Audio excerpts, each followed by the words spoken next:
गरीब बहू की अमीर बहन। ममता, आशा और कोयल दोनों ही शादी के लायक हो चुकी हैं। मैंने उन दोनों के लिए रिश्ता ढूंढ लिया है। कोयल के लिए जिस घर में रिश्ता मिला है वो घर काफी अमीर है। लड़का बड़ी सी कंपनी में काम करता है। शादी के बाद हमारी कोयल वहां बहुत खुश रहेगी। लेकिन आशा के लिए जो रिश्ता आया है वो कोमल के रिश्ते जितने अमीर नहीं है। आशा के लिए जो रिश्ता आया है उस परिवार का एक छोटा सा ढाबा है। उन लोगों का गुजारा उस ढाबे की वजह से ही होता है और उनका एक अपना घर भी है। परिवार ज्यादा अमीर नहीं है, लेकिन मुझे यकीन है ममता कि आशा शादी के बाद वहां खुश रहेगी। अगर हमारी दोनों बेटियां शादी के बाद खुश रहेंगी तो इससे बढ़कर हमारे लिए और क्या हो सकता है। आप उन लोगों को हाँ कर दीजिए। ममता की बात सुनकर सुरेश खुश हो जाता है और जाकर शादी के लिए फौरन हाँ कर देता है। सुरेश की दोनों बेटी आशा और कविता दिखने में काफी सुंदर होती हैं, लेकिन जहां आशा एक अच्छे स्वभाव और नरम दिल की होती है, वहीं कोमल एक लड़की घमंडी होती है। कोयल को हमेशा उसकी खूबसूरती और पैसों का घमंड रहता है। कुछ ही दिनों में ममता और सुरेश अपनी दोनों बेटियों की शादी कर देते हैं। कोयल का ससुराल काफी अमीर होता है, इसीलिए कोयल की जिंदगी शादी के बाद बड़े ही आराम से गुजरती है। लेकिन वहीं आशा का ससुराल कोयल के ससुराल जितना अमीर नहीं होता है, लेकिन इसके बावजूद भी आशा ससुराल में काफी खुश होती है। शादी के बाद आशा अपने घर की जिम्मेदारी के साथ साथ अपनी सास और पति के साथ ढाबे पर भी हाथ बंटवाती थी। ऐसे ही समय बीतता रहता है। एक दिन आशा के ढाबे पर उसकी बहन कोयल अपनी बड़ी सी गाड़ी में अपने पति अभिनव के साथ आती है। अरे आशा, मुझे तो लगता है कि तुम्हारे पति का कोई होटल होगा, लेकिन ये तो ढाबा निकला। तुम अपने पति और सास के साथ इतनी गर्मी में दिन भर इस ढाबे पर काम करती हो। एक तुम हो कि तुम्हें पूरे दिन इतनी मेहनत करनी पड़ती है, और एक मैं हूँ जो पूरा दिन आराम करती हूँ। बड़े ऐशो आराम से गुजारा करती हूँ अपना। रात में पार्टी, दिन में शॉपिंग, वीकेंड्स पर अलग अलग जगह पर घूमना। मैं तो बहुत खुश हूँ, लेकिन मुझे तुम्हारे लिए बहुत बुरा लग रहा है। इसमें बुरा लगने वाली क्या बात है कोयल? तुम्हें इतना अमीर और अच्छा ससुराल मिला है, तुम्हारी सारी ख्वाहिशें पूरी हो रही हैं, ये जानकर मुझे बहुत खुशी मिली है। भगवान करे आगे भी तुम्हारी सारी ख्वाहिशें ऐसे ही पूरी हों। तुम्हारे साथ साथ मैं भी अपने ससुराल में बहुत खुश हूँ। मेरे पति और मेरी सास मुझे बहुत ज़्यादा प्यार करते हैं और मेरा बहुत ही ज़्यादा ख्याल रखते हैं। लेकिन आशा, सिर्फ प्यार ही सब कुछ नहीं होता है, पैसा भी होता है। पैसे के बिना कुछ भी नहीं है। खैर छोड़ो, तुम्हें कहाँ पैसे की बात समझ आएगी। जितना हम लोग एक दिन में पैसा उड़ाते हैं, उतने पैसे तो तुम पूरे महीने भर में भी नहीं कमा पाते होगे। कोयल की बात सुनकर आशा के पति मोहित और सास सुनीता को काफी बुरा लगता है। कोयल और अभिनव के जाने के बाद मोहित आशा से कहता है, आशा, मुझे माफ कर दो। मैं तुम्हें शादी के बाद कोई भी खुशी नहीं दे पाया। खुशी तो बहुत दूर की बात है, मैं तो तुम्हें एक छोटा तोहफा भी नहीं दे पाया। तुम पूरा दिन घर का काम करती हो, लेकिन इसके बावजूद भी तुमने मुझसे आज तक कुछ भी नहीं मांगा। तुम फिक्र मत करो, मैं बहुत मेहनत करूंगा। तुम्हें तुम्हारी सारी खुशियां ला कर दूंगा। मेरी जिंदगी में आप जैसे पति और माँ जी जैसी सास हैं, इससे बढ़कर मेरे लिए और क्या ही खुशी हो सकती है। मैं इसी से बहुत खुश हूँ। नहीं आशा, हम कब तक ऐसे ही रहेंगे? कल को हमारे बच्चे भी होंगे तो हमें उनका भी तो देखना है। मैं तुम्हें और माँ को एक बड़े से घर में रखना चाहता हूँ और जिंदगी के सारे ऐशो आराम देना चाहता हूँ। इसके लिए मुझे जितनी मेहनत करनी होगी मैं उतनी मेहनत करूंगा। आपको इसके लिए ज्यादा मेहनत करने की कोई जरूरत नहीं है। हम अपने ढाबे के काम से ही अमीर बन सकते हैं। कैसे आशा? तुम तो जानती हो ना कि हमारी दिन भर में कितनी कम कमाई हो पाती है और ग्राहक भी इतने कम ही आते हैं। ऐसे में हम ढाबे के काम से अमीर कैसे बन सकते हैं? हम दूसरे ढाबों के मुकाबले अपने ढाबे में खाने का दाम कम कर देंगे और 1 से 2 सब्जी और बढ़ा देंगे, जिससे लोगों को कम दाम में अच्छा खाना मिलेगा और ज्यादातर लोग हमारे ढाबे पर ही खाना खाने के लिए आएंगे। मोहित को आशा का आइडिया पसंद आता है, जिसके बाद आशा के कहे मुताबिक ही मोहित करता है और कुछ ही महीनों में मोहित का ढाबा चल पड़ता है। अब हर कोई मोहित के ढाबे पर ही खाना खाने आया करता था, जिससे मोहित की एक बहुत अच्छी खासी कमाई हो जाती है। धीरे धीरे मोहित अब ढाबे से एक बहुत बड़ा रेस्टोरेंट खोल लेता है और देखते ही देखते साल भर में मोहित और आशा की मेहनत से वो लोग बहुत सारे रेस्टोरेंट और होटल खोल लेते हैं, जिससे उनके पास एक बहुत बड़ा घर और कई सारी गाड़ियां होते हैं। अब आशा की जिंदगी भी काफी ऐशो आराम में गुजरती है और वो सभी खुश होते हैं। लेकिन जहां आशा की जिंदगी में सारी खुशियां होती हैं, वहीं कोयल की जिंदगी की सारी खुशियां खत्म हो जाती हैं। कोयल के पति अभिनव को बिजनेस में एक बहुत बड़ा लॉस हो जाता है, जिसके चलते अभिनव के सारे पैसे डूब जाते हैं। आशा और मोहित ने कुछ समय पहले ही एक बहुत बड़ा होटल खोला होता है, जिसकी पार्टी में आशा अपनी बहन को इनवाइट करने जाती है। आशा और मोहित जैसे ही उनके घर में जाते हैं तो कोयल और अभिनव को हो रही लड़ाई से वो सारी बातें जान जाते हैं। कोयल, तुम्हारे साथ इतना सब कुछ हो गया, लेकिन तुमने मुझे एक बार भी नहीं बताया। तुमने मुझे अपनी बहन नहीं समझा क्या? हाँ कोयल और अभिनव, हम तुम्हारी कुछ भी नहीं लगते हैं क्या, जो तुमने हमें कुछ भी नहीं बताया? आशा, मैं तुम्हें किस मुंह से बताती? मैंने तुम्हारी सामने अपनी अमीरी का घमंड किया, तुम्हें नीचा दिखाया। इतना सब कुछ हो जाने के बाद मैं तुम्हारे सामने अपना चेहरा लेकर कैसे आती? इसीलिए मैंने तुम्हें कुछ नहीं बताया। तो जो हुआ उसे भूल जाओ। रात गई बात गई, अब तुम लोगों को फिक्र करने की कोई जरूरत नहीं है, हम लोग हैं ना। हाँ कोयल और अभिनव, आशा बिल्कुल ठीक कह रही है। मैंने कुछ दिन पहले ही एक होटल लिया है और उसकी पार्टी में मैं तुम दोनों को इनवाइट करने के लिए आया था। उस होटल के लिए मुझे एक मैनेजर की जरूरत थी। तो अभिनव, अगर तुम्हें कोई प्रॉब्लम ना हो तो तुम मेरे होटल में मैनेजर की जॉब करना पसंद करोगे? अरे इसमें पूछने की क्या बात है, तुमने इतनी परेशानी में आकर मदद की है। अगर तुम ना होते तो न जाने हम दोनों का क्या होता। आशा, मुझे माफ कर दो। तुमने सही कहा था कि पैसा ही सब कुछ नहीं होता है, इंसानियत भी चीज होती है। आज तुम्हारी इंसानियत की वजह से ही मैं और मेरे पति की जिंदगी में बदलाव आ पाया है। अगर तुम दोनों ना होते तो ना जाने हम दोनों का क्या होता। मेरे पैसों का घमंड टूट टूट कर चूर हो चुका है। इतना कहकर कोयल आशा के गले लगकर रोने लगती है। आशा को अब उसकी जिंदगी में एक अच्छा सबक मिल चुका था। मोहित अभिनव को अपने नए होटल में मैनेजर की पोस्ट दे देता है, जिससे अभिनव और कोयल की जिंदगी अब अच्छी खासी गुजरने लगती है। अब दोनों बहनों में काफी प्यार होता है और दोनों ही साथ मिलकर खुशी खुशी रहने लगती हैं।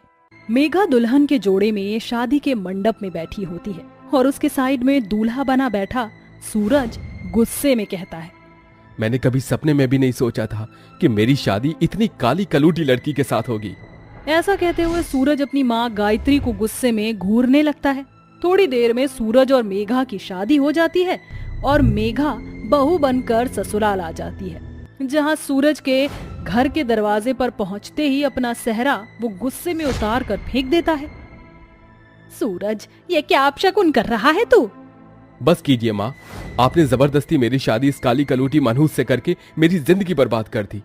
अपने काले रंग को लेकर अपने पति के मन में भरी कड़वाहट को सुनकर मेघा की आंखों में आंसू भर आते हैं। तभी गायत्री कहती है, मेघा बहू, तू अपना दिल छोटा मत कर, मुझे तुझ पर पूरा भरोसा है। तू अपने प्यार से मेरे बेटे को अपना बना लेगी। मेघा डरते डरते अपने पति के कमरे में आती है, जहाँ सूरज उसकी बहुत ही ज्यादा बेइज्जती करता है।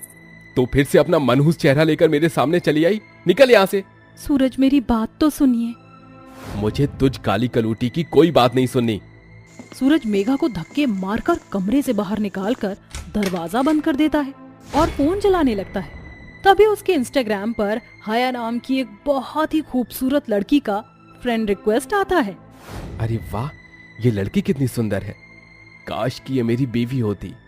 एक तरफ जहां बेचारी काली बहू अपनी शादी की पहली रात कमरे के बाहर बैठकर बहुत रोती है, वहीं सूरज सारी रात पाकिस्तानी हया से चैटिंग करता है। और अब हर दिन घर से लेकर ऑफिस में भी सूरज हया से चैटिंग और वीडियो कॉल पर बातें करता है। हया, क्या तुम्हें कभी किसी ने कहा है कि तुम बहुत ही खूबसूरत हो? वैसे जनाब, आप भी कुछ कम नहीं है। अल्लाह मियां ने फुर्सत से बनाया है आपको। हया, मैंने तुमसे एक बात छुपाई है। मैं शादीशुदा हूँ, मगर मेरी पत्नी बहुत ही काली है। वो मुझे बिल्कुल भी पसंद नहीं है। मैं सिर्फ तुमसे प्यार करता हूँ और तुम्हारे साथ अपनी जिंदगी बिताना चाहता हूँ। सूरज, मैं भी तुमसे बेइंतहा मोहब्बत करती हूँ और ताउम्र तुम्हारे साथ जिंदगी बिताना चाहती हूँ, मगर मसला ये है कि हम दोनों अलग अलग मुल्क के हैं। हम पाकिस्तान के हैं और आप हिंदुस्तान के हैं। पता नहीं हमारी मोहब्बत मकबूल होगी भी या नहीं। हया, मैंने तुमसे प्यार किया है, तुम्हारे लिए मैं पाकिस्तान भी आ जाऊंगा। मैं तुम्हें जल्द ही लेने आऊंगा। कुछ दिन में सूरज पाकिस्तान जाने के लिए पासपोर्ट बनवा लेता है और वहां जाकर हया को हिंदुस्तान लाता है, जहां वो हया के साथ शादी करके उसे घर ले आता है। माँ जी, जल्दी आइए, देखिए सूरज जी लौट आए हैं। सूरज, आ गया तू? कहाँ चला गया था, हमें भी ना बताए? मेरा तो दिल बैठ ही गया था। माँ, मैं पाकिस्तान गया हुआ था। माँ, ये हया है, मेरा प्यार, मेरी पत्नी और मेरा सब कुछ। मैंने हया से शादी कर ली है। अपनी पाकिस्तानी सौतन को देखकर मेघा के दुख का ठिकाना नहीं रहता। सूरज जी, आप मेरे साथ ऐसा कैसे कर सकते हैं? मेरे होते हुए आपने दूसरी शादी कर ली, वो भी इस मुस्लिम से जिन्हें शादी में और सिंदूर का मतलब भी नहीं पता। आपने मेरे साथ ये धोखेबाजी क्यों की? जवाब दीजिए। इतने में हया सूरज के आगे आकर कहती है, सूरज मेरा शौहर है, इसलिए दूर रहो मेरे शौहर से। वो तुम्हारी किसी भी सवाल का जवाब नहीं देना चाहता तो क्यों उसके गले पड़ रही हो? चलो सूरज।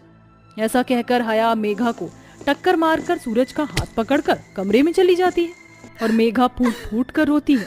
चुप हो जा मेघा बहू, एक औरत होने के नाते मैं समझ सकती हूँ कि तेरे मन पर इस वक्त क्या बीत रही है, मगर जब पति पर बुरा साया पड़ जाता है तो पत्नी को ही उसकी नजर उतारनी पड़ती है।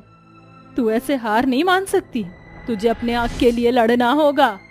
अपनी सास के हिम्मत देने पर मेघा अपने आंसू पोंछ लेती है और कहती है, माँ जी, अब जब तक मैं अपने पति की जिंदगी में आई इस पाकिस्तानी सौतन को निकाल कर बाहर नहीं फेंक देती, मैं चैन से नहीं बैठूंगी।